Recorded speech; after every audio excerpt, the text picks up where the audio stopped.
My name is Rachel Mutesi, a SOAR project facilitator. SOAR project exists to raise teenage girls to be leaders of today and tomorrow. We work through the girls through a curriculum that has 5 modules that look at value, girls knowing that they're as valuable as boys and they're unique and important as boys. And secondly, we look at voice, helping girls find their voices and being able to speak about the things that concern them. Thirdly, we look at body, which we look at adolescence, body changes in girls, and help the girls deal with menstrual hygiene and menstrual poverty. The two, we deal with rights, helping the girls discover their rights, know their rights, and stand up for their rights. And finally, we look at Perth, encouraging girls to pursue education and to make a pledge to remain in school until they finish. This year, I had the privilege of working with St. James School, secondary school in Lugoba, and I work with 28 girls that have been growing. I've been serving these girls from January this year until now.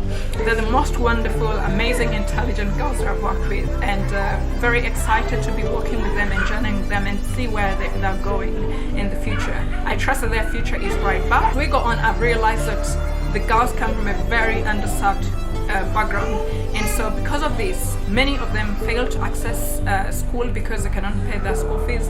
Others don't have food at home and they cannot access healthcare, and particularly one girl called Agnes. Agnes has been ill ever since the project began, and over the times I've gotten concerned about her health. And a few weeks ago, I took her to see a doctor, and she was diagnosed with stomach ulcers. But unfortunately, the doctor said that these ulcers had gone all through the respiratory system and have been affecting her with poor breath. She has been struggling to sit upright. She has constant chest pain and acute stomach aches and headaches. And so we got drugs for about 250,000. But then 3 weeks later, when we returned for medical review, her symptoms had not changed and she still complains. So the doctors asked us to see a specialist to see if she can access other medical attention. Aggie says that her parents cannot help because one, she has been brought up by a single parent who claims that her case is because of witchcraft, and she's also a poor mother that can not afford to facilitate her medical bills. So for this case, I am trying to make mats to raise money for Agnes to be able to get her medical bill. And so I am making these crochet mats. I've already made 2 here, which I am offering for 50,000 shilling for each mat, and also we'll be making a bigger one like this one, which I've just started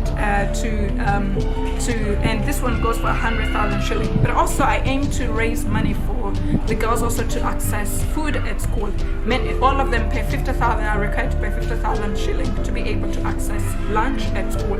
And yet of the 28 girls, only 6 of them have lunch at school. So if you support us to raise money and buy these mats, each mat, this at 100 and the other one at 50,000 shilling, then probably at the end of the month, each girl will be able to access food at school. I'm excited, and I know that you are going to help because you have always helped. And please get in touch with us to see how best you can join and help. Thank you so much for your time.